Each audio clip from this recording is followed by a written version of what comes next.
Good evening. Good evening. All Hey right. guys, as usual, you're on tonight with Tiger Talk with some Clemson gentlemen. I'm Freddie. Y'all all know Craig by now. I'm sure y'all know Jeff. And we've got two special guests tonight. We got Greg Buckner and Harold Jameson, two of the Clemson greats, in my opinion. I think a couple other guys on here would think that too, or would say that too. But we're gonna let them give a little bit of some background on what they've got going on in life and stuff like that before we get started talking our normal Clemson sports. So And I let you want to start preempt out, this bro. real. Hey, Huh? let me Go ahead. preempt this real quick because I knew Coach over here, Coach Buckner. Now it's Yeah. kind of ironic. Buck is coaching for the Bucks. I like that. But hey, that's some good stuff. But I know he's probably going to be modest. But just from what I can remember, ACC Rookie of the Year as a freshman. I think, if I'm not mistaken, Coach, you led the team in scoring all 4 years that you Yeah, were at you're right. Clemson. You're right. Um, You're not mistaken. You're 100% correct. and let's see, you're drafted in the second round, also Yep. 50, Now 58. that number I can't remember for sure. We It can, was definitely in the 50s. But I'm almost 50 now, so that's a long time ago. I know that's I was right. disappointed to getting drafted that late, but it worked out Yeah, well for me. that's right. That's right. Hey, But 50 is a good number, man. 50 Yeah. and over. I'm just gonna say ball it. player, and then we got Harold Jameson, aka Big O. That's the man Yeah. that's would clear the way for hit some of those shots. You see, Yeah. and you see in that picture there, Coach is up high above him, and Big O is over there he's getting ready to clap for him. Yeah. Is that typical? He made the pass. He made the pass. Yeah. They called that the dunk. There you go. Hey, He's he at got home the calling it assist the on that one. assist. Yeah, he's calling it the Yeah, assist. that's right. That's right. Look here, it That's will right. go Of course, down in Clemson Big folklore history. Yeah, for Okay, sure. That was a great That's night right. for us. Absolutely. Great yeah. night. You got in That's football, right. you And got the catch Big and O the played at catch Clemson. too. Go ahead. Oh yeah. Big O played at Clemson for 4 years. He was a rebounding machine. Played Yeah. some professional balls at home and overseas. Um, just and I know Harold personally, good a guys you'd ever want to meet. And Yeah, he's for from right sure. up the road from where we are. And both of these are good guys. But we're looking forward to having a great show. So thank y'all so much for coming on. But Yeah. Coach, let you go first. Kind of you can update us on where your life is now. Quick little bio. Yeah, well, I really want to thank you three gentlemen for having us. I mean, it's an honor, especially to be on here with my guy Big O. I mean, Big O was the muscle. He was my enforcer, my protector. He didn't let too Oh much yeah. happen to myself and Boogie when we was there. So it's just such a great honor to be on your podcast tonight. I appreciate that. As far as myself, coaching right now, I've been I'm not sure, but I think this is my 15th year coaching in the NBA. Took 2 years off from playing, did a couple years in TV, then started coaching, I started a AAU program back in Dallas and kind of got some kids interested in basketball. So I was doing that for a while and coaching. And as my son got in high school, I wanted to rip and run with him a little bit. So kind of got away from the AAU world a little bit as of the last, 3 or 4 summers. But just enjoying life, enjoying coaching and supporting our Tigers like always, and really have a vested interest now with my son being there on the basketball team. Yeah. That's right. Hey, Ace, look here. It's so awesome to see Buckner on the back Yeah. of that jersey again, man. Look here. I told Greg the other And day whenever I was talking to him when we were talking about this podcast. I told him, I said, "Man, look here. I was there for the South Carolina game, and just seeing that number 21, and he just reminds me a lot of Greg. It was yeah. took me back into the day, man. That Yeah, I just appreciate that. I spent a lot of time with him. He's a way more skilled than I ever could have thought about being at that time. And and has the same competitive edge I had when I was a youngster. He has a little more charisma than I ever could think about having back then. So the Clemson faithful just keep supporting those guys, keep supporting him because he has a chance to be way better than I ever could have thought about being in college for sure. Has some tough shoes to fill. Yeah, and that's why he chose Clemson. One of the main reasons he wanted to. He's been a Tiger his whole life. I brainwashed him from the time he came out of his mom's belly. There you go. So that's really the only school he wanted to go to, and he I would think go that's to all football of us. games. Yeah, for sure. Yeah, he would go to games, football and basketball when they would have reunions, and I would go back, and he would go back, and he just fell in love with it, fell in love with Coach and that staff, and he's really enjoying it and just trying to make his own path. And I'm hopefully one day they can throw his jersey up there and then be 221s up there. Hey, there you go. Awesome. Hey, that all right, big guy. Yeah, right, put how a lot about of pressure Big O? on him. Put some pressure on him. That's right. Yeah. Big O, what you up to these days, my man? Oh man! First of all, thank you guys for having me on tonight. Always a pleasure, to be with the next teammate, a good brother, considered a lifelong brother, Greg Buckner. For sure. Probably one of the best that ever did it at Clemson. And Jeff, Craig, you guys, again, thank you. Right now, I currently have my own store with Mavis Tires and Brakes. I'm out here in Atlanta, which is not too far from what I call quote unquote home, which is Clemson. I'm about an hour and 45 minutes away. Just spending a lot of time, with my boys. I have 3 younger boys, 13, 9, and 6. So, between having my own store with Mavis and, trying to groom them and let them find, their place in this world, even at the young age that they're at, that's what takes most of my time right now. So don't have a lot going on, but I do have enough. For sure. There you go. Hey, family is what it's all about, man. Exactly. I agree 100%. Look, everybody's asking about Christmas and stuff, and you said that about family. I'm just gonna throw this out there.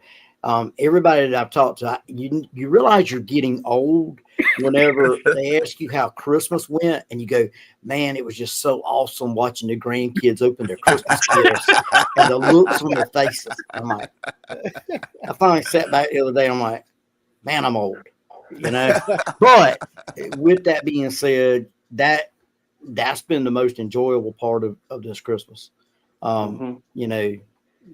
It's amazing what those things were. My daddy told a friend of his years ago, it's been a couple years ago now, I was standing there with him, and he told him, said, if I'd have known how much fun having grandkids were, I would have skipped having kids and switched straight to that. And I said, I'm looking at him, I'm like, you do realize I'm standing right here. He said, I'm not telling There's a process to get grandkids.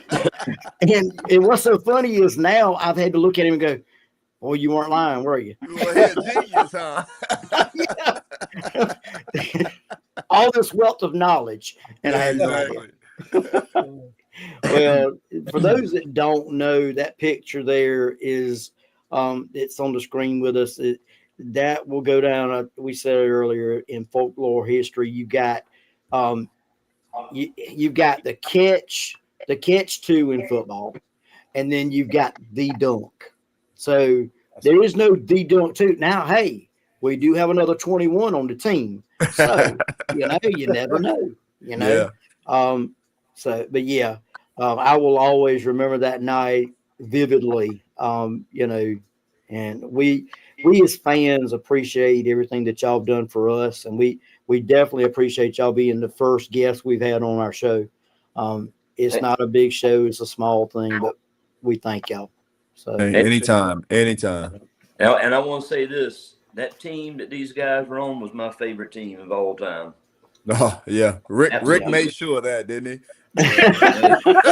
He go pick a fight with Dean Smith, and yeah, I mean, look here. Off. I mean, yeah, you got to root for a guy like that. Yeah. Yeah, look here. I'll never forget that one game when he did go after Dean Smith, and I'm sitting here going, "Are we going to have enough players to finish the game?" Yeah. That was another game. He went at Dean Smith at home, but then the game in North Carolina. That's right. I think he was on that team, right? With Taiwan was redshirting and they didn't put him in. Yep. Yeah. That was in Dean Dome. That's when they really was cheating. Hey, I I think we had 44 fouls that game, and we ended up with crazy. What, they had 3 like people 5, 44-5 or some stuff. Yeah. Can't Look, game like that. being honest, the only thing that I can say good that has ever come out of North Carolina was Michael Jordan. So that'll always be my, so hey. But well, as we normally do, we go over some football stuff and then we go from that into basketball. And tonight we're not gonna take as much time on football because I don't think anybody on this panel really wants to talk too much about football right now. That yesterday was embarrassing. I'll say it, and that's my opinion. Now we won't get too much into it. I do believe that Coach Sweeney will get some things corrected, and especially after this year. He's gonna have very little choice, I believe. But you got to give some credit to. I know he seemed to go after the defense a little bit, but those of us that watched it, I know I felt like for a shorthanded defense, they handled themselves pretty well until you could see the hands on the hips and gasping for breath, and from that point it was pretty much downhill. And, Well, I'm gonna give one positive from the game. Okay. And I just want to give a shout out to the seniors that did not opt out and played their final game at Clemson. Some of them we can say what we want about them. Cade has had an up and down career, but you know what? I saw the post game interview with him and Coach Sweeney, and the dude loves Clemson. I mean, he had genuine tears in his eyes, and I think he did give it his best. And but thankful for those guys that stuck it out to the end, because had a bunch of opt outs, and that made a difference in the game for both sides. But very true. Ain't much to talk about on that game. It's lost. Hey, the first game was really good. Freddie, I'm glad we were 7-6 and not 6-7. Well, all right, and I will throw this out there. Jeff knows this already. Big O and Greg, y'all don't know this, but for the last half of the season, one person in this group, and it wasn't Jeff, it wasn't myself, picked against Clemson, and we won. Okay? Last week, he changed and picked Clemson. Yeah. Just saying. And we lost, huh? Look, and we lost. Now, I'm sure you would not throw Big O out there. Big O, I'm sure you would not, throw Greg under the bus. But hey, but sometimes you just got to call a spade a spade. If he's messing up, you got to call him out. That's right. So everybody's wanting to blame Garrett Riley and Cade Klubnik and Daba. I know who I know who we blame. Craig and Craig. My fault. I'll take full responsibility, but I'll also take full responsibility for beating the Gamecocks this year too. So. Very true. Yeah, for sure. Yeah, for sure. And by the way, he did pick us to beat the Gamecocks in basketball too, which I got to give credit for. So, but basketball's my sport, so I'm a little bit better. Well, y'all. All right, so let's get into what everybody on this panel is really wanting to talk about. So, all right, we started out with a pretty strong, in my opinion, out of conference schedule. Either one of y'all want to jump into it first with how do y'all think that we did overall in the in the out of conference part of the season to this point. Are you asking me and Harold or Yep, you and Harold. yeah, I'm sorry. yeah, I think it was well. I think we probably, if I was honest and if Coach was here, he'd probably say he probably let a couple get away. I think we probably let that BYU game get away. Alabama, I think, a strong comeback, and I think it was comeback in the second half, and we had a chance there. So, but you're playing two. I think they're Power 4 schools. I think BYU still Power 4, right? They're Big 12 thing. Yes. Yeah, so when you're playing schools like that, it can go either way, right? But I think the Mhm. early part of the schedule is going to help us for conference play. I think it allowed Coach to see what he had. When you have so many transfers come in, and at this day and age, I know everybody does. So if you can kind of steal a few wins early on, it helps you down the road, and you play a tough schedule, it helps you down the road. Yeah. But I felt like we probably should have won that BYU game. We let it slip away. Alabama on the road, it kind of go either way. You start off slow, I should say, and then make a tough run in the second half and then just fall a little short. But overall, I think the program's still in good hands and going in the right direction. And we'll see what happens in the conference. In the conference, everybody knows you. So things could be a little different. Teams that you think should lose win and vice versa. So, but I think the future's bright. Coach knows what he's doing. He's a really great coach. I didn't really realize how good of an X and O's guy he was until, being around him and watching him and paying attention once he was recruiting my son. And he's really good at what he does. Okay. How about you, Harold? Well, I agree with what Coach Butler said. We definitely let a couple get away. For me, before I jump into anything else, I would just like to see us be a little bit tougher, especially on the defensive side of the ball. I've had the time to, spend some time with Coach Brunell as well, and he is a really good coach. And I think that, great things are coming this time of year, going into the ACC, going into conference play.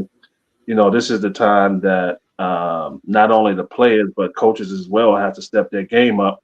And like Coach Buckner says, everybody knows you. Everybody knows what you can do. Everybody knows, pretty much how you're going to play. So, you have to find something that's going to separate you this time of year. Because I remember when we were playing, we said that the season was basically 4 different parts, and going into this conference play, like your whole mentality have to change. Like you're starting over, basically 0-0.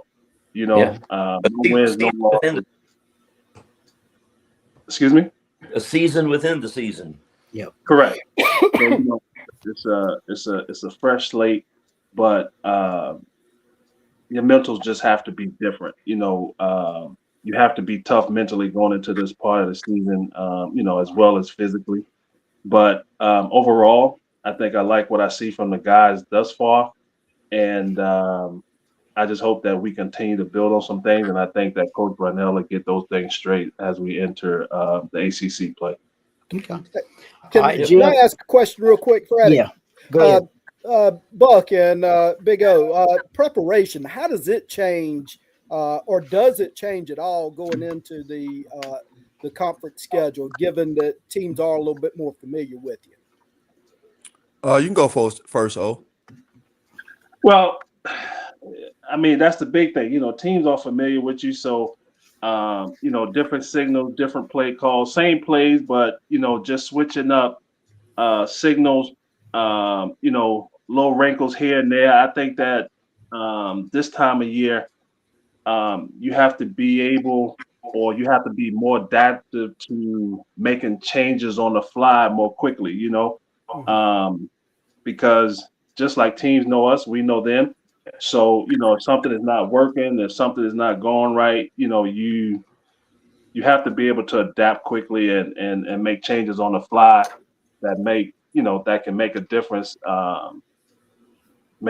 in the game itself. So, but again, I fall back to, just being mentally tough. I know times are different, but I think Greg can attest to this.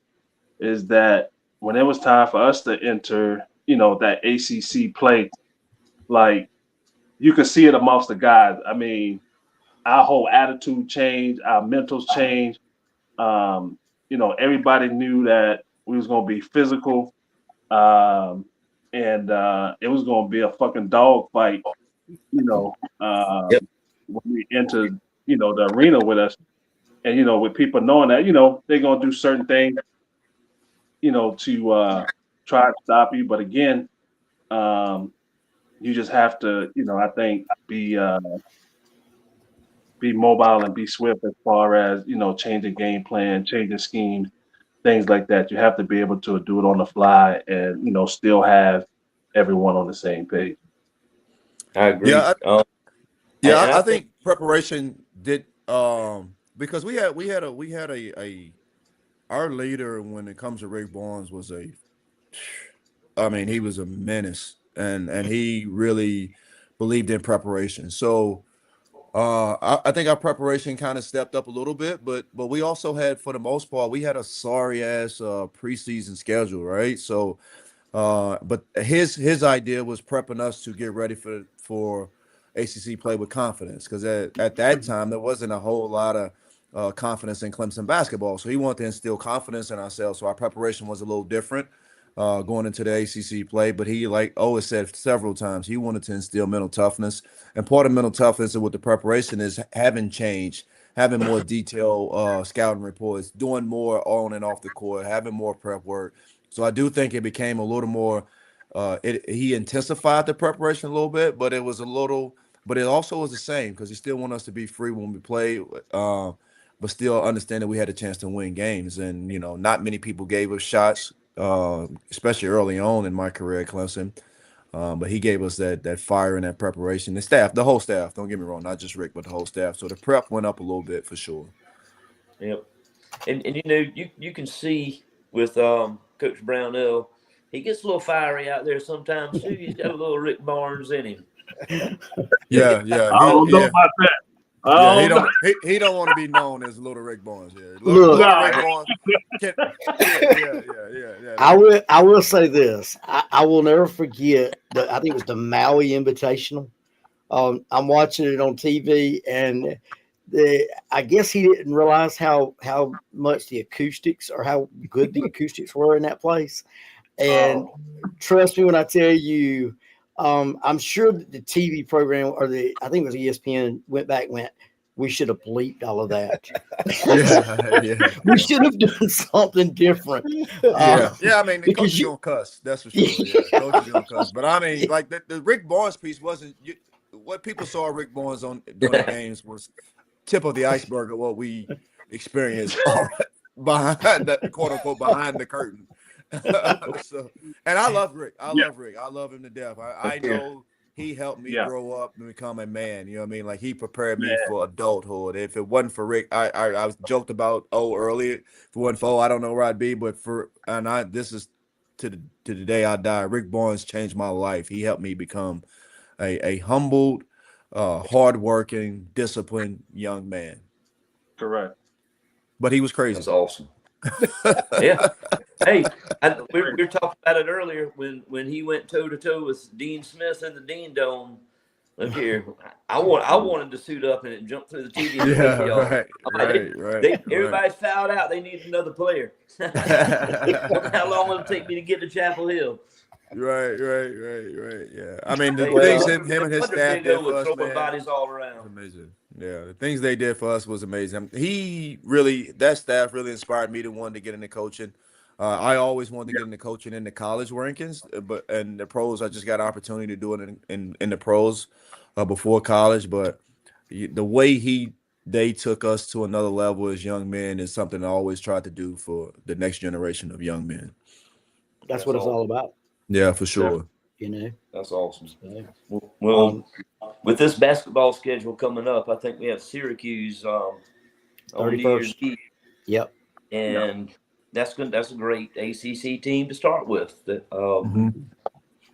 What y'all thinking on that? How about it, Big O? Yeah. Well, I mean, I'm curious to see. Like you said, it's a great team though. to open the ACC conference up with. I don't know exactly what to think, but I am hopeful that our guys just come out and with a mental fortitude like they belong. That's right. Top of the ACC, and Syracuse is just another stepping stone. I agree. Yeah, I think it's interesting, for them to have to start on the road in Syracuse. I talked to my son after the BYU game and the Alabama game. He hadn't been on the road at Power 4 schools with Alabama. Then in an NBA arena, he had been a ball boy at NBA arena, but he hadn't been actually on the court in the NBA arena when he got to Madison Square Garden. And something that struck me is he's like, Pops, both of those buildings were super smaller than I thought they were. And I don't know what the name of that place is now, but the Carrier Dome is not super small. What did you say? You want to know how they will respond, and it's going to be a packed house. I think it's opening game for the ACC for them as well. So it's going to be a packed night. They're going to think it's sweet because it's Clemson and not Duke in North Carolina. So they're going to try to, take the first punch and try to get a win early. So they got to be ready for that environment, and I hope they are, because that environment will be different because it's double, if not triple, of the normal amount of people in a basketball arena.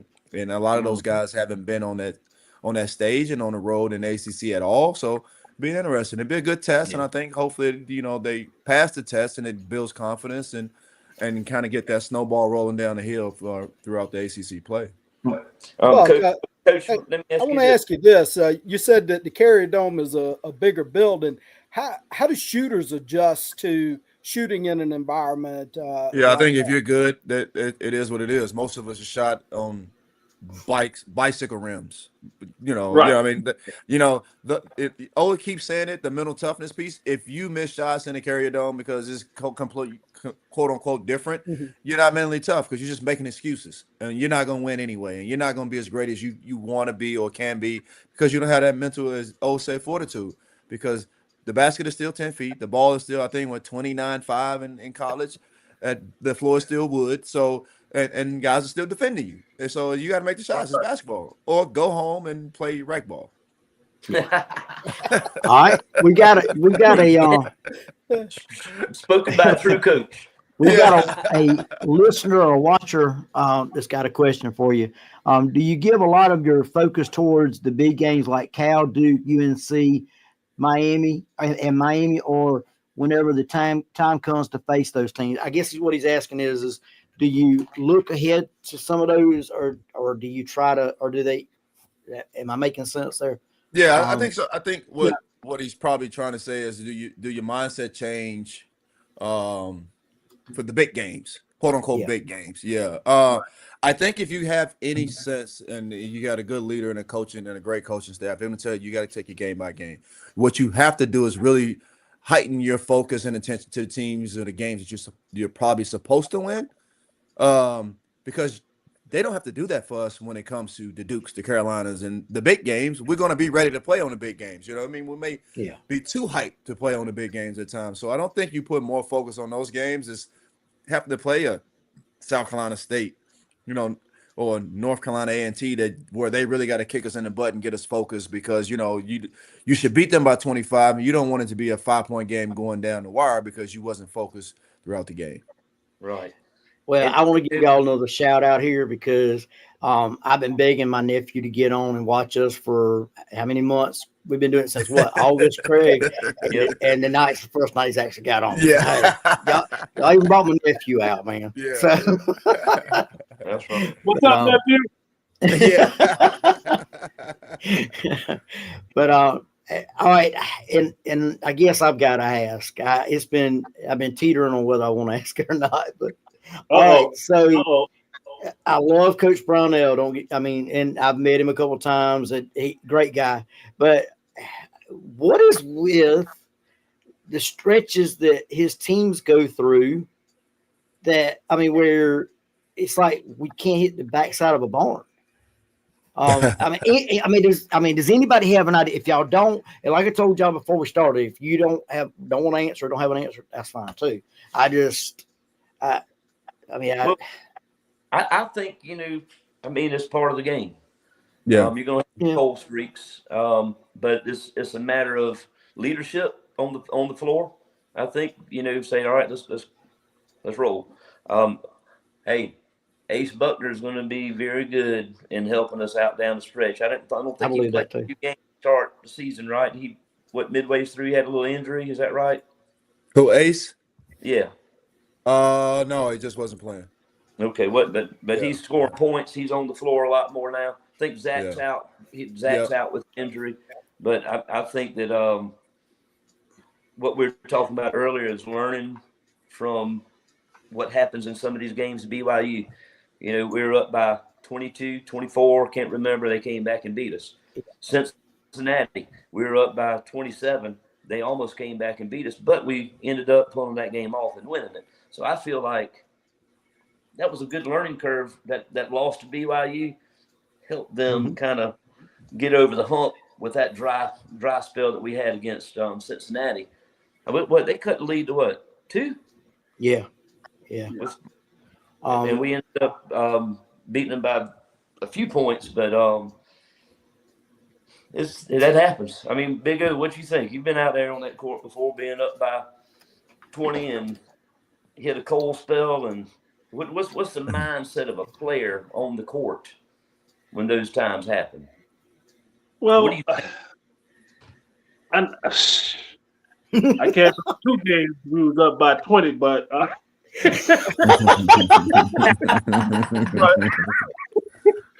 but nah.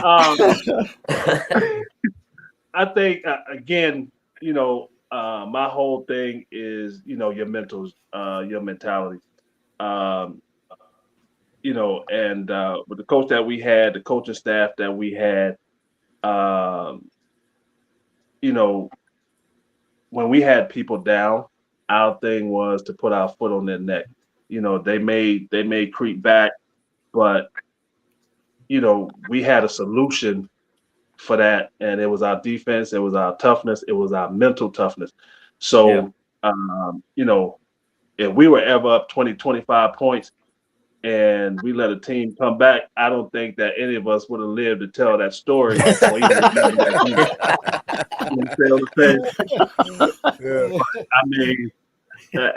mean, for us, and times are different. The game is different. But when we got up by double digits, Greg is right there. Like when we got up by double digits, I mean, we were gonna hold it and grind that out as long as we could, man, because we knew, like we had delivered a blow, and they probably couldn't have sustained it, as long as we did, because not only were we physically conditioned, we was mentally conditioned.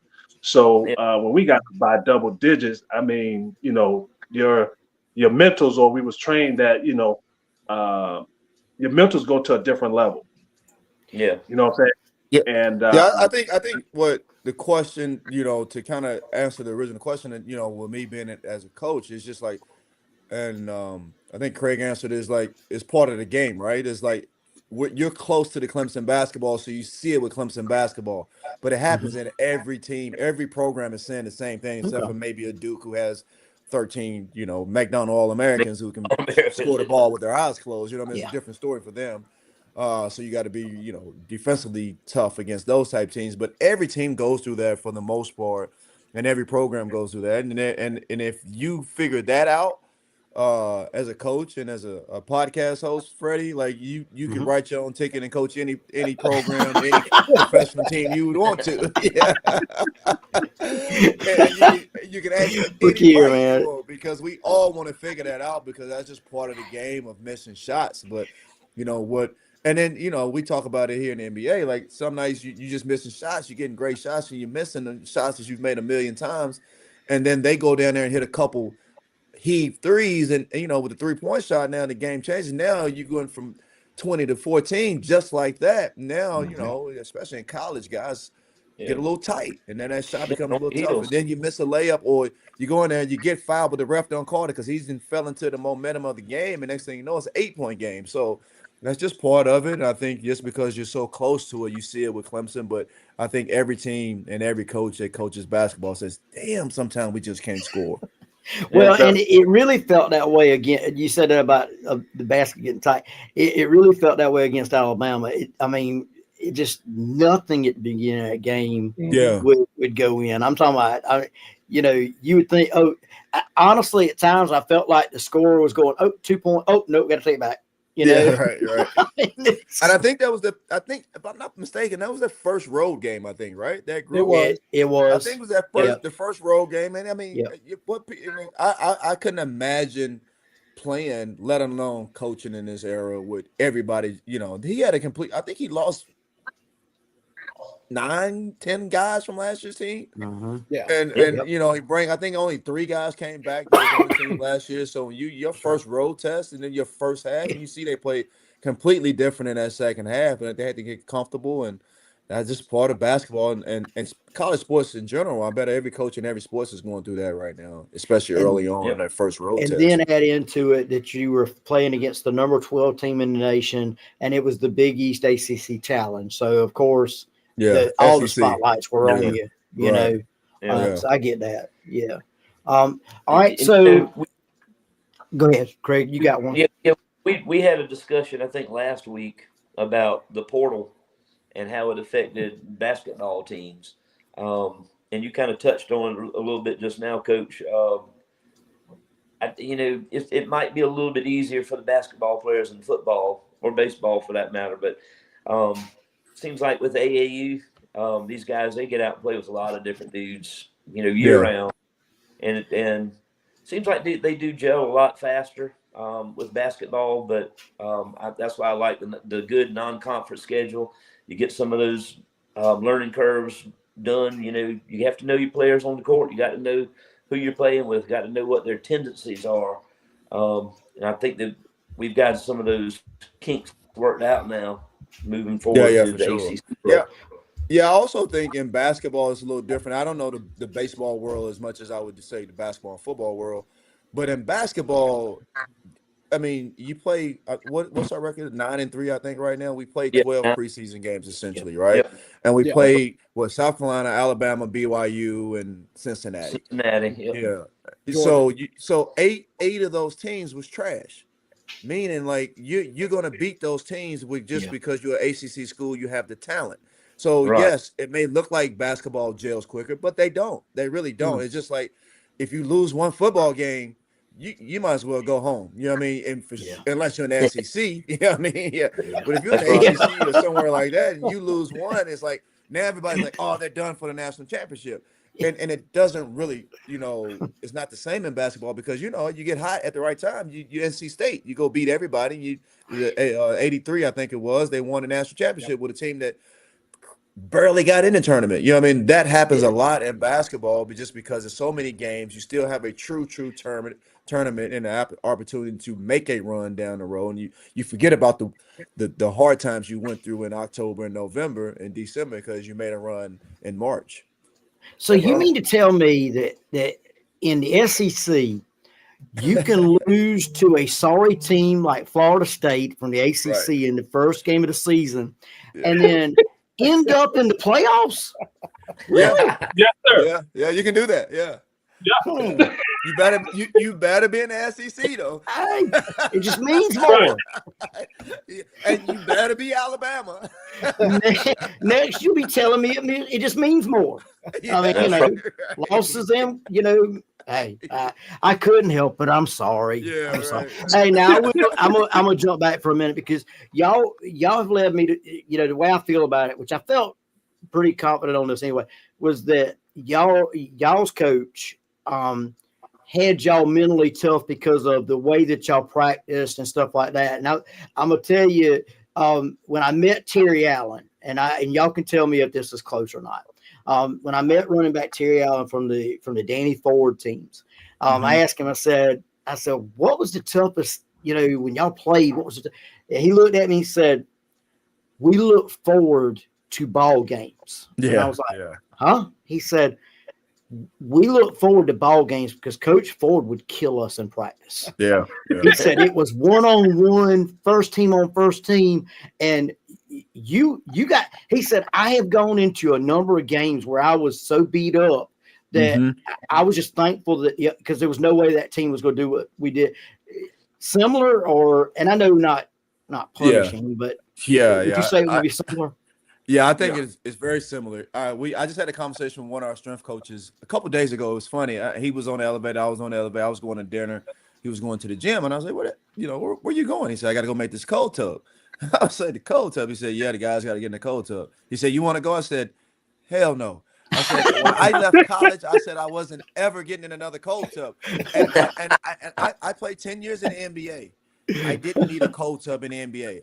In college, we needed a cold tub every 3 days with Rick Bowen. Like, you had to get in that cold tub to survive. And I'm with Terry. Like, you look forward to the games because you can't get away with that now. And the kids are not as tough as we were. Like, we had parents that would knock us in the head just for looking at them wrong, right? You had coaches that would run you all day in middle school and high school. These kids don't get that. You know what I mean? You'd go to jail if you tried to do what Rick Barnes did to us. And you would never get another job in any sport or anywhere in sports. So you can't do those things. But he's right, man. Practice was a dogfight. And we wasn't promised nothing. Like, you had to compete for your minutes. You had to compete for your minutes. If Big O came in there and was acting lazy, E. Care would take his minutes. If I came in there and wasn't ready to play, Vincent Witt would take my minutes. You know what I mean? It's just like, and me and O, we took him back. You're not getting my minutes. Like, I want those minutes. I want the girls to see my muscles when I'm on the jersey. They can't see that if I got a warm-up on. So you're not getting my minutes. I'm not the most attractive guy. My body was my bait. So they got to see this. Yeah.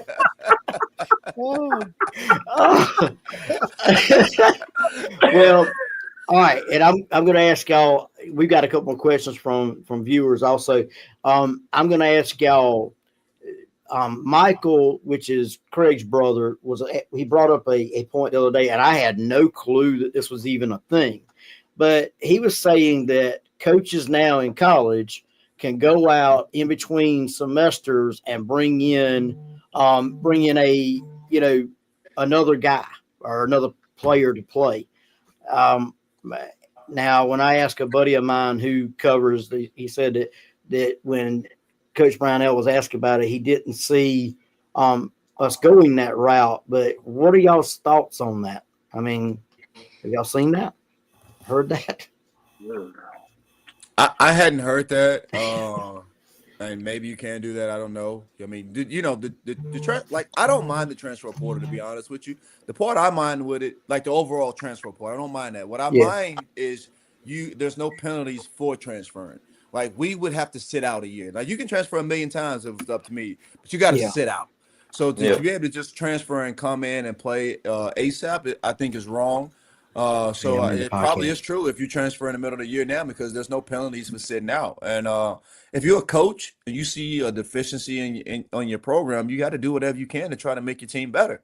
And if there's a guy somewhere that you think can make your team better, I think you should have that opportunity and that right to do that. And then guys in-house, you better get your stuff together. That's just part of competition. You get a participation trophy for having a scholarship at Clemson, or Georgia, or whatever it may be. You got to compete. And if somebody comes in and out-competes you don't get to play. Hey, like you said, just go play rec ball. Right. And the same thing in the real world, right? If you're not good at your job in the real world, sports prepares you for the real world. If you're not good enough in the real world, they are going to fire you. And then they're going to bring somebody else in better than you to get the job done if you can. And that's just what sports, I truly believe, preps you for real life. I agree. Yeah. That's why I have participation trophies. We're gonna jump to a football question, and anybody who wants to jump in here and answer this one for Whit, I'll let you go with this. Do y'all think Davis should go for a quarterback in the portal or stick with what he has on the roster? And I know y'all are basketball guys, but if y'all want to throw something out there, y'all are welcome to it too.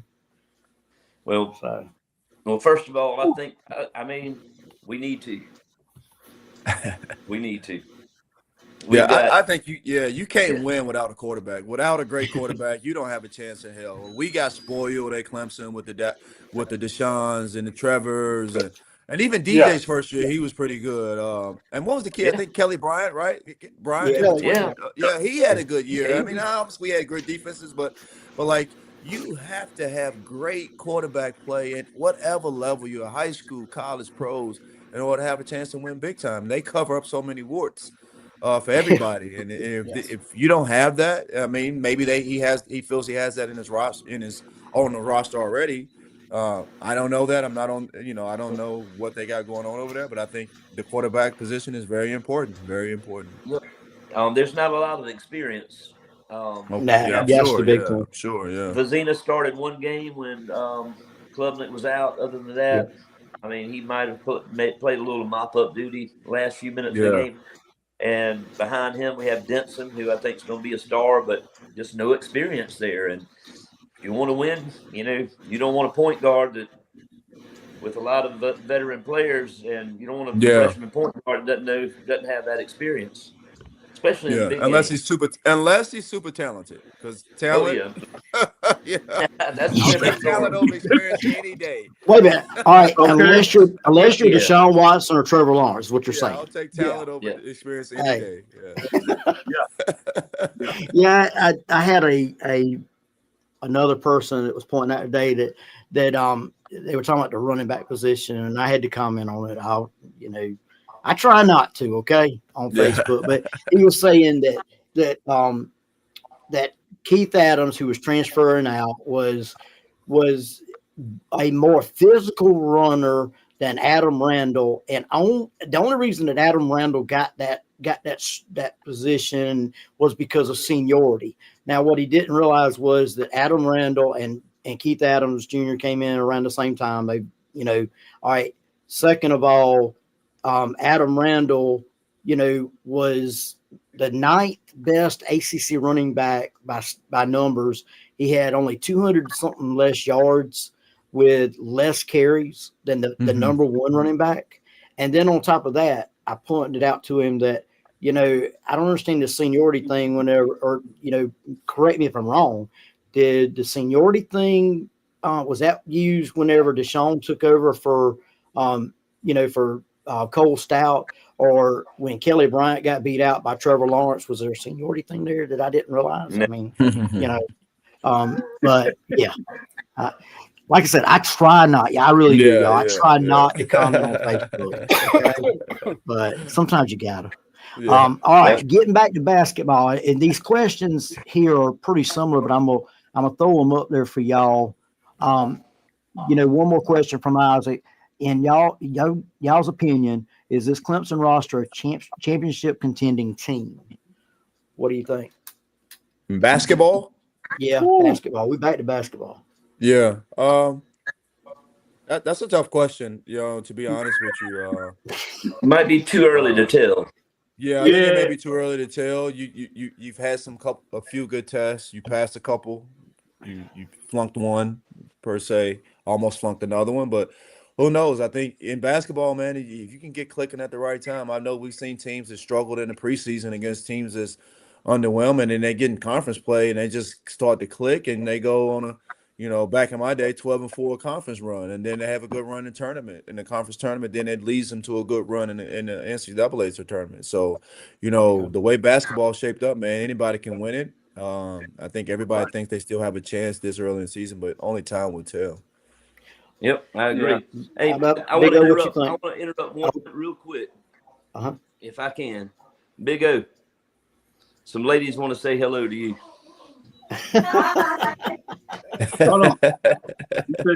That's my wife and 3 of my girls. Hey, what's up, lady? Hey, y'all.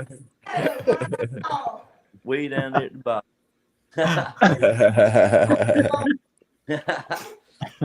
And the girls, Erica and the girls want to say hey to Big O real quick. Hey, look, it is a family thing. You know that, brother. You good. Yeah.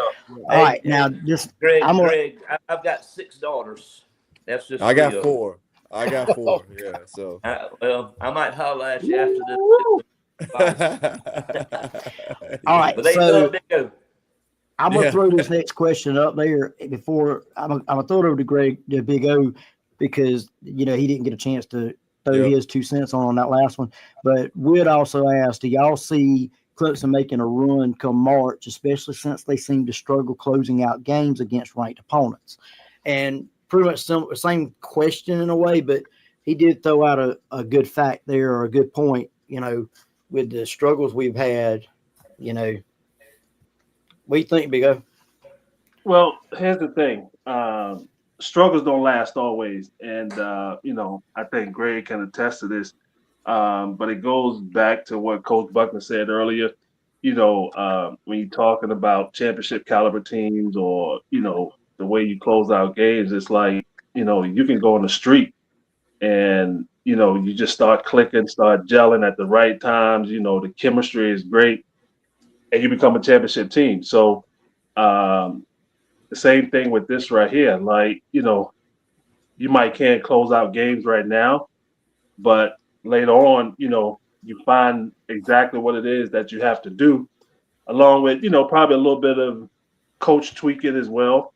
And, before you know it, you're closing out games, you're closing strong, and, the rest is history. So, things that are apparent now, they may not, or they should not appear, by the time March gets here. Okay. Yeah, I think coming into the season, when you have a roster full of new faces, you don't know who your go-to guy is. Mhm. And I think you use this time right now, and coach has used this time, preseason time, to try to figure out who his go-to guy is. And I'm pretty sure he still may not know who his go-to guy is and which sets he's going to use to close games, because, depending on if your go-to guy is a big, or if your go-to guy is a wing, if your go-to guy is your point guard, your sets and your offense changes a little bit. And Yep. and you still got enough time he still has enough time to work the kinks out to figure that out. I know they got some guys over there that can put that ball in the basket at crunch times, and I'm a little biased in one of them, because I've been with one, and I've won a national championship on the AAU stage with one of them, and I know he can do it, and I know he's not afraid of the moment. But you talk about the seniority, he's a freshman, so coach, he's not going to just put the ball in his hands already. He has to earn that right to do that. Rick Barnes didn't do the same. He didn't do that for me. I had to earn that right. So you got to earn that right and prove it. But by the end of the year, I think they got a few guys over there that could prove it to coach, and could be closing out games and making free throws and things like that. Big defensive stops. You may have to do it on the defensive side of basketball. Mm-hmm. That's right. Yeah. Buck and when you get to this point in the year, or that point in the year in March, how big of a role do matchups play? Teams that you're matched up against. What role does that play in a run in the tournament?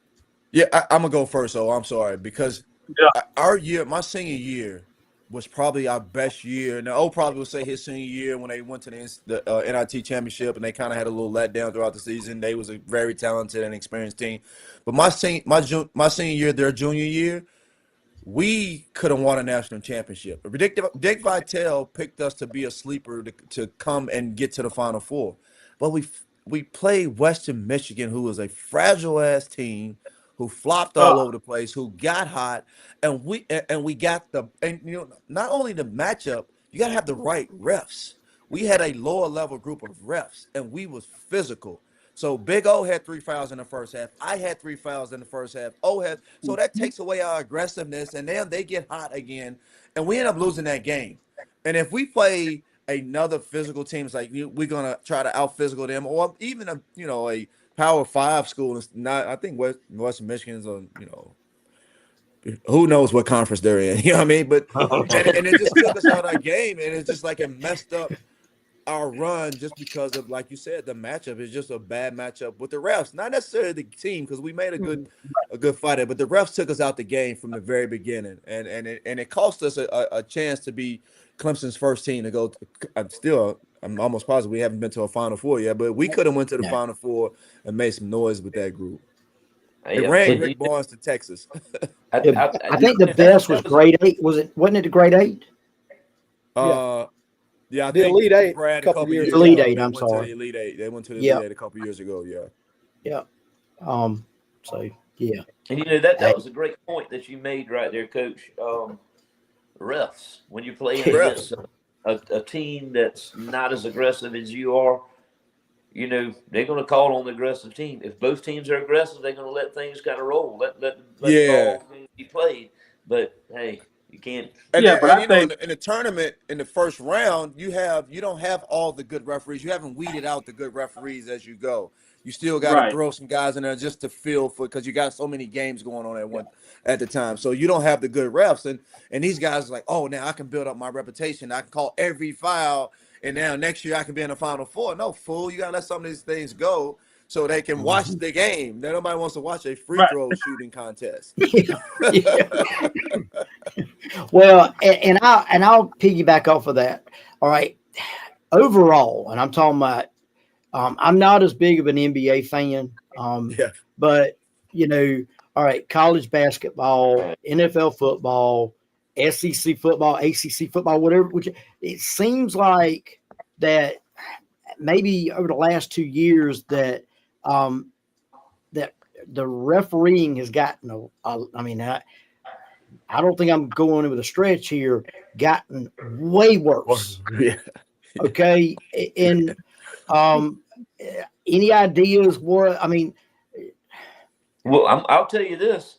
I don't know why it's gotten worse, because I don't think the teams play as good as defense as they used to back in the day. I don't but think defense. that's the thing. I mean, I can't put my finger on it, but I mean, it's been egregiously bad in college. Yeah, I think we are all that generation of I remember Right. when, right? I remember when we was able to be physical. You talking about to play defense, you have to be physical. Yeah. And if the rules change where I can't be physical, you're going to be pissed off and say there's no defense. But I can't touch them. Everything's geared to the offense, because now everything is about scoring, whether it's football, whether it's basketball. It's not like you can have a great game in football when it's 6-3. You can have a great game in basketball where it's 45-42. It's still a great game, but they don't want that game. They'd rather it be in basketball for sure. They'd rather it be 150 and up to 145. Oh, that was a great game. Football, they'd rather it be 60-59. Oh, it was a great game. No, that's just. Maybe it is a great game. I'm not going to say that, but it won't be a defensive great game. It'd be an offensive great game. It's funny you say that, because Facebook lit up at halftime yesterday, because that was the lowest scoring Pinstripe Bowl in the bowl game's history. Okay. Right. And all that Facebook and social media had was ugly, man. Yeah. It was 6-3. Yeah, right. Well, you know, and TV offense, and ESPN and everybody, they know that nobody wants to watch that, so they got to tell the referees that we got to call it so the offense can look good, because people are not going to view. And then we just paid y'all, $10 billion for this contract, right? So we got to have people watching it so we can sell these ads, so referees get on board. There Greg goes with these SEC and ESPN conspiracies again. I don't know. I'm just saying. Hey, defense, here you go. Defense wins games, but offense sells tickets. Yeah, Absolutely. exactly right. Absolutely. Exactly right. Right now, Cooper Flag's the big deal now in the NBA. Yeah. You can't scroll on social media without seeing Cooper Flag highlights. Yeah. All right, we got one more from Isaac. I know didn't he say that was his last one a little while ago? But we're gonna give him this last one here. It's back to football. He said we haven't seen a quarterback truly develop in a while. Very true. Trevor and Deshaun, they were raw talent. Should Dabo pay more attention to a coach and hope to develop one of our younger guys? I'm gonna take a shot at this one before anybody else does. Like Denson, I think it's Denson this year. All right. I love him. I love watching him. What people don't, or what most fans don't realize, is the runs that he had against Furman, which was, as we all know, wasn't a great ACC or SEC opponent, were because he didn't see the wide open receivers. So it tells you that, he's got a little ways to go. I don't know, just being honest, if he's going to stick with a quarterback and not go into the portal. I do believe it's going to have to be Chris Vazina, because even though he's got very little starting experience, he's got more experience than Denson does. Yep. You know, so that now I'll let y'all jump in and give me y'all are giving y'all's thoughts on that. Well, personally, we're in a different day and age of college football. It's what have you done for me lately? I've been reading all day about Dabo's on the hot seat now.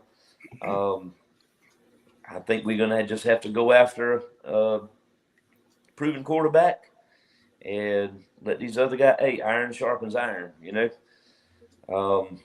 I don't think we have time to develop a quarterback in a year and hope to have a winning season next year like we want. 7-6 isn't going to be acceptable again for these fans. No, I don't believe that either. I don't believe it will be. That's just my opinion. Anybody else? I think at that quarterback position, the guy has to be dynamic. You whether he's, built up or he's a young guy or somebody else has already built him up and we want to pay him $20 million to come play for Clemson and all that stuff. Yeah, but I think he has to be dynamic. He has to be a dual threat. And in today's game, if he's not a dual threat, yeah, he might have missed those wide open guys, but if he's slow and he can't make those runs, he's sacked. You know what I mean? Yep. Sometimes you just got to be to play at that position. You got to be improv at that position, and then you got to have a dynamic guy at that position. And that's just me. I think that's the way it should be. And if he has somebody on his roster that's that guy, I think you take the time to develop that guy. I just don't know if, it looks good to go out and just get somebody that already is proven in another system. And then he has to come in and learn your system, or you have to change your system for this guy. And that could be a recipe for disaster as well. Yeah. Correct. All right. So I look at it Go ahead. both ways. I think we do need a quarterback, but knowing Dabo and his loyalty to his players, I don't think he's just going to go out and grab someone that's going to come in and say, this is our guy. So you're the guy. So because, you're like me. You think he's going to have to come in and earn it. right? Exactly. Yeah. I from what he's shown us over the years, he's just too loyal to guys that have put in, the work that has been there, and I just don't see it. But again, I do think we need someone at that position. My other question is real quick: can we start a portal for coaches? Because at this point, I would love that. Yeah. We paid all these coaches money, and truthfully, one in particular haven't shown me anything. I'm not going to say no names, but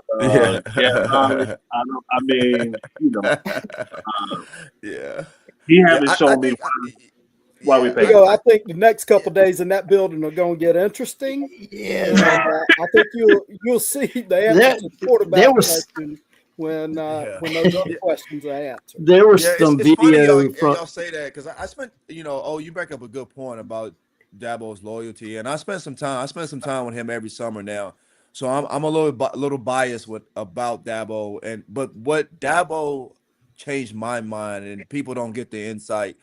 A lot of people don't get to spend the time with him or talk to him like I got to. Is like he always has a plan, and like I was like most fans too before I got to know him. I was like, damn, what the filth is going on? You know what I mean?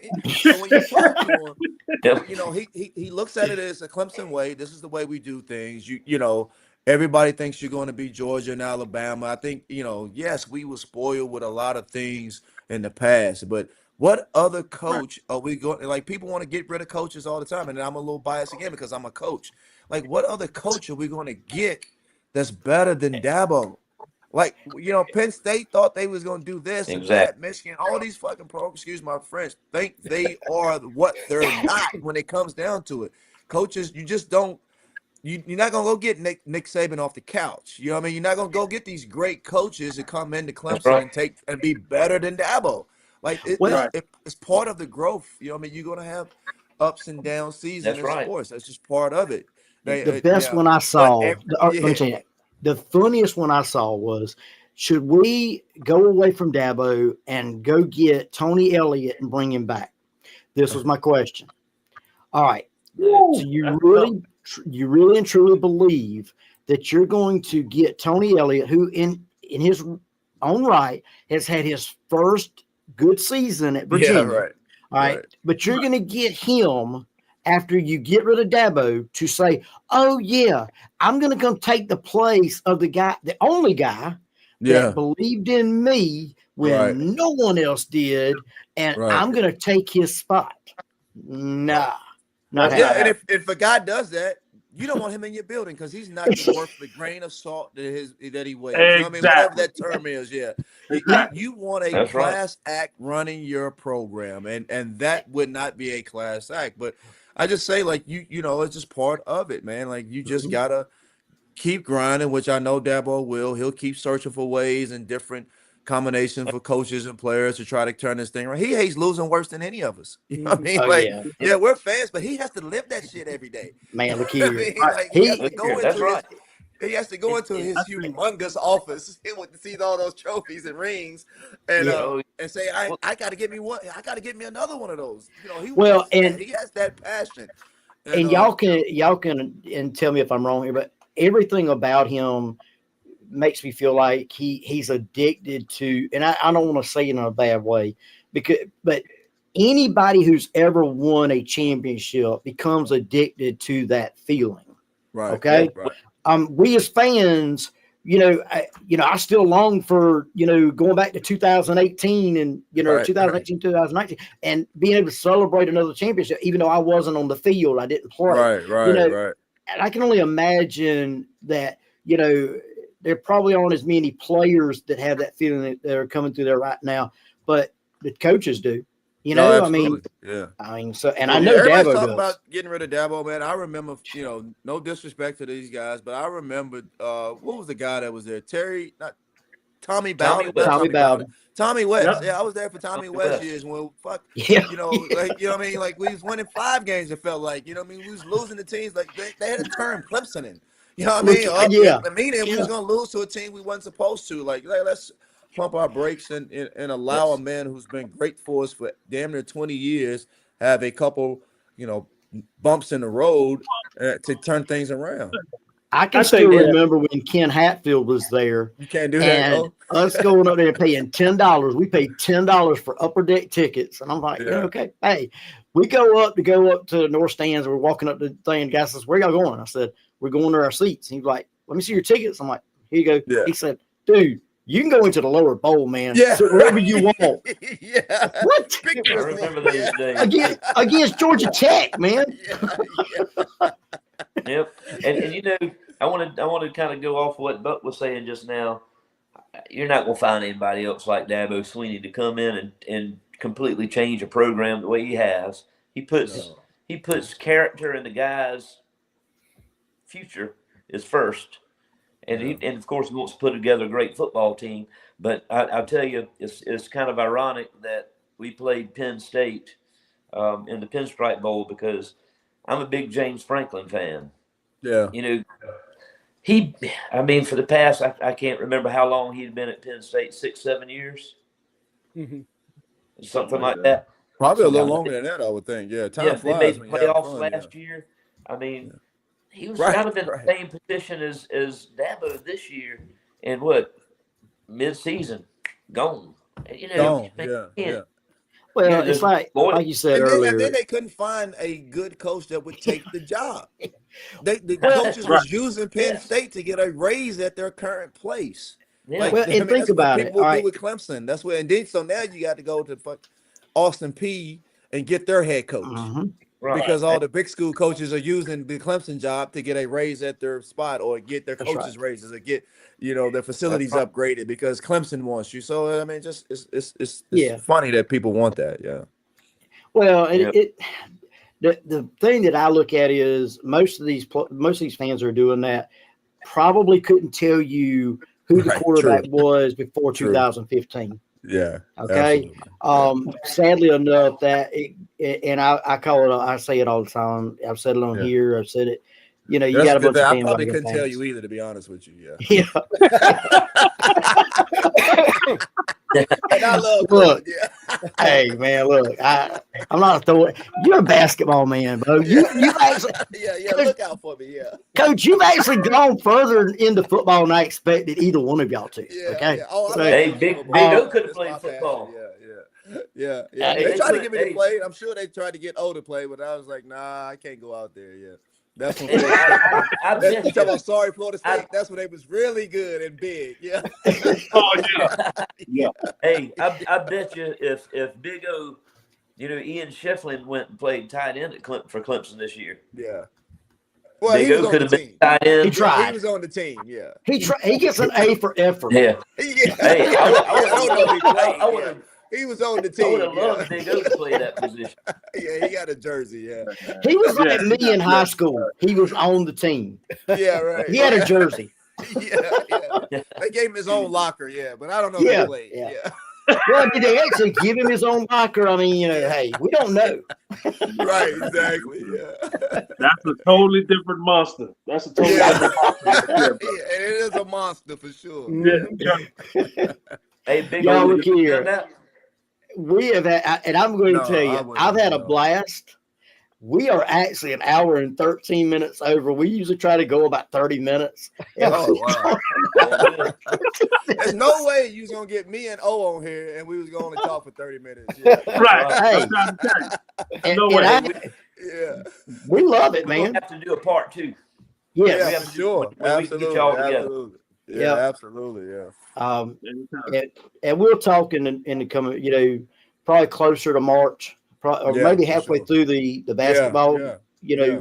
ACC schedule, and go with it that way. Y'all, I can't tell y'all enough how much we appreciate it. I think I speak for all three of us when I say we can't thank y'all enough, man. This has been a blast. Yeah, I enjoyed it too. Thanks for having Yeah, me. guys. So, Yeah. Hey, and personally, I appreciate the insight from former players. Y'all know football and basketball, the inner workings of a team. So we appreciate having a different perspective than. I was high school sports, and that was it. Yeah, the only thing, next time I come on here, we better allot for 2 hours instead of 30 minutes. Okay. There you go. hey, Got it. I want to I'm gonna tell a funny story. For the bench warmers, okay? I'm gonna tell a funny story, and Coach, you can ask Coach McIntyre this, okay? Okay. All right. So Coach Wayne McIntyre, Buchanan- that's funny. Yeah. I know, right? Well, I mean, kind of like you. It's Yeah, hard I'm like, calling who you is Coach Coach. McIntyre? Yeah. When they Well, it's hard for me calling you Coach whenever Yeah, I've always called you, Greg. He's like, hey, But T-Mac. and for He's him, like, who the hell is T-Mac? That's Tracy McGrady. Yeah, I know him as Boogie. Yeah. well, all right. So when Wayne Buckingham put on the golf tournament a couple years ago for Sharon Wright up in Clemson, one of my bucket list items was to play on the Walker course. Mhm. I am no good at golf. Yeah. I love the game, but I suck at it. I'll be the first to tell you that. I don't even know what a handicap is. If I had a handicap, it wouldn't even count. Okay. Right. All right. But I go up there, pay the money, and I didn't pay any extra money, but they put us with a guy named Coleslaw, which the name was given to him by Danny Ford. Okay. Older guy, cool guy. I mean, he was hilarious. Well, we go out. They forget that we're playing to start with, my nephew and I.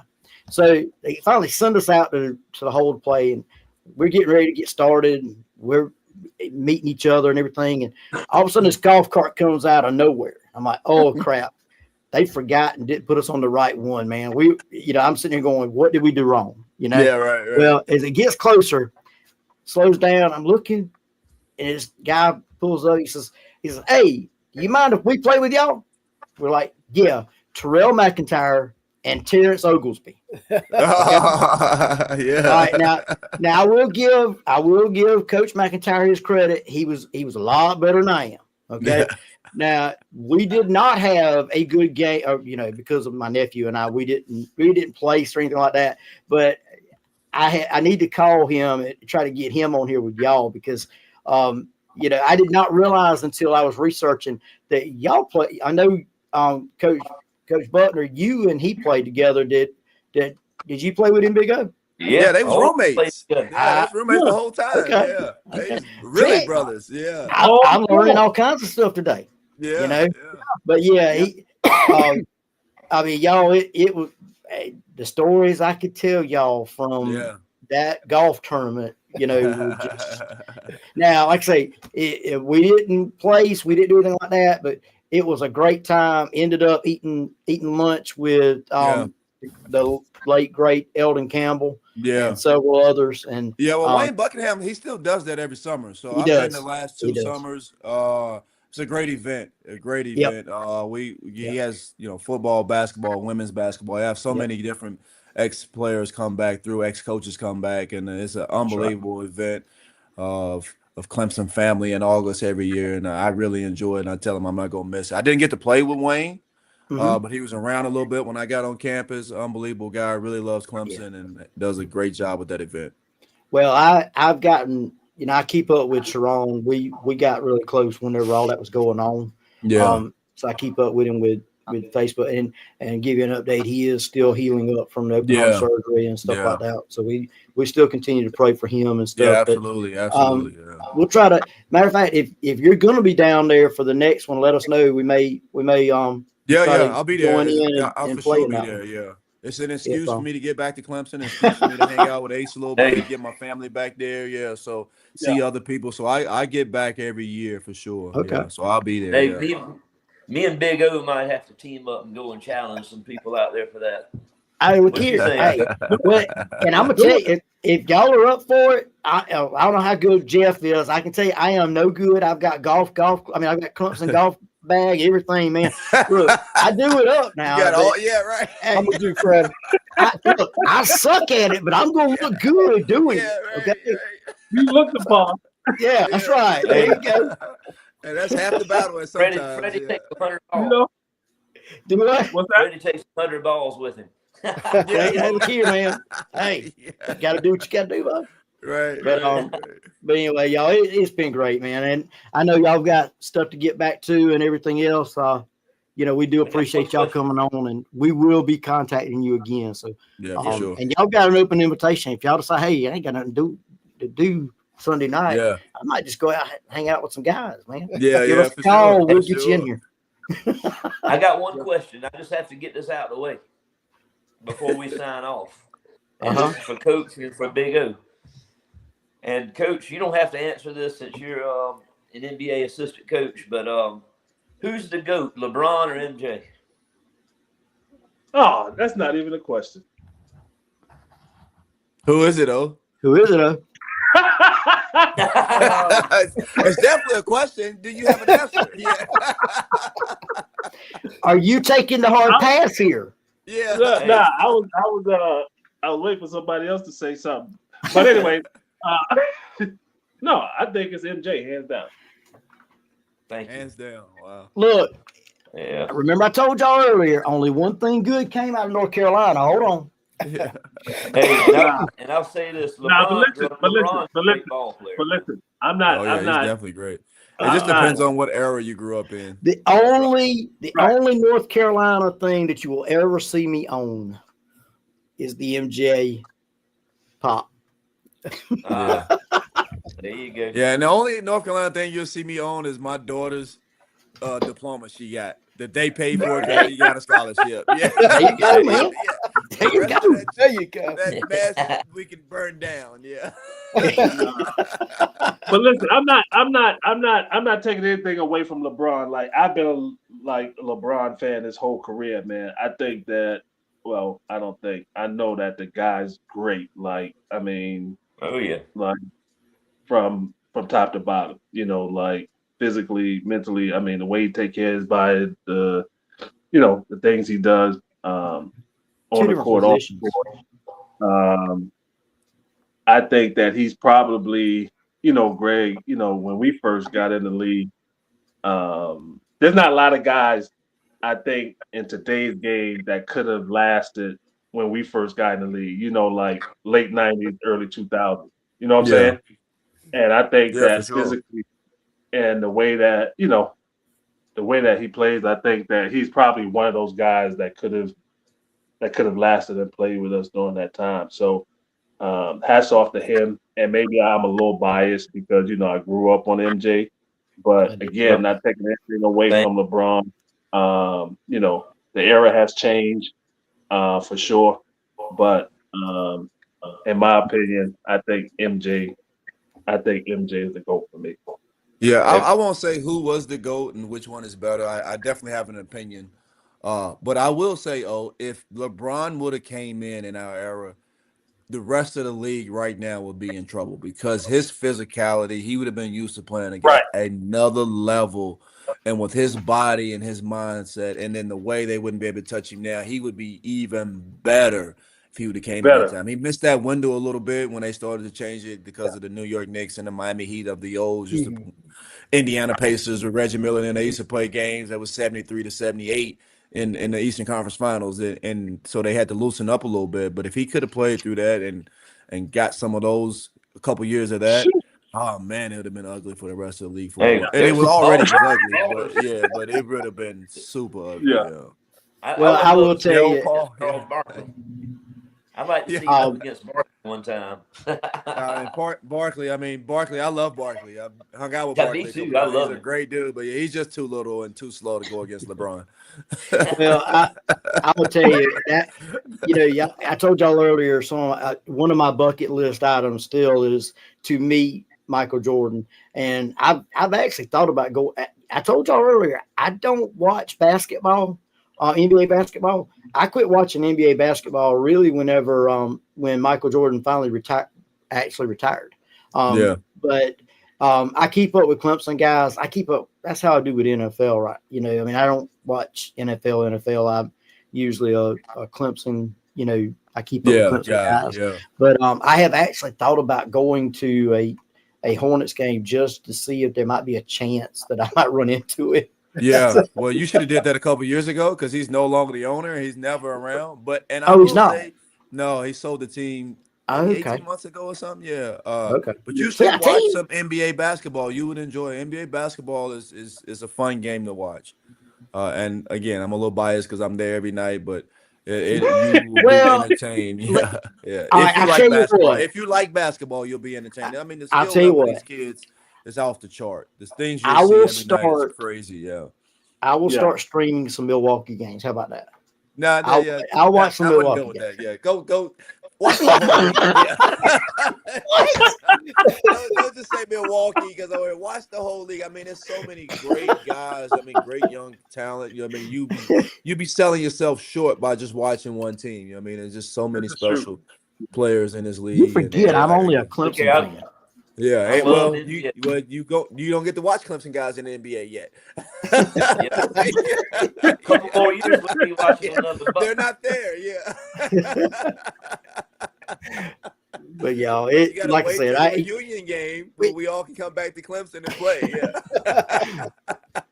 We keep saying we're going to get off, and then we keep going back in and say, by the way, Paul Blackwell commented and said, "Go Tigers," and we appreciate you chiming in, Paul. Yeah, for sure. Look here, man. I can see the rest of the night. I don't know about the other two in this group. Definitely. I got to go watch my 49ers. The game started at 7:30. You're right, man. You're right. And see, that was the whole reason that we tried to do it from 7 to 7:30 was so we didn't have people leaving us to go watch the NFL game at 8:00. But hey, it's great having y'all, man. We can't thank y'all enough. And all right, fellas, appreciate y'all. Need anything else, let us know. Talk to y'all soon. Same here, man. Thank you, guys. Go Tigers. Hey, G, hit me up, man. Baby. Yeah, for sure, I will. All right, bro. All right. Hey, y'all have a good evening. Thank y'all. Go Tigers. Go Tigers. Thank y'all.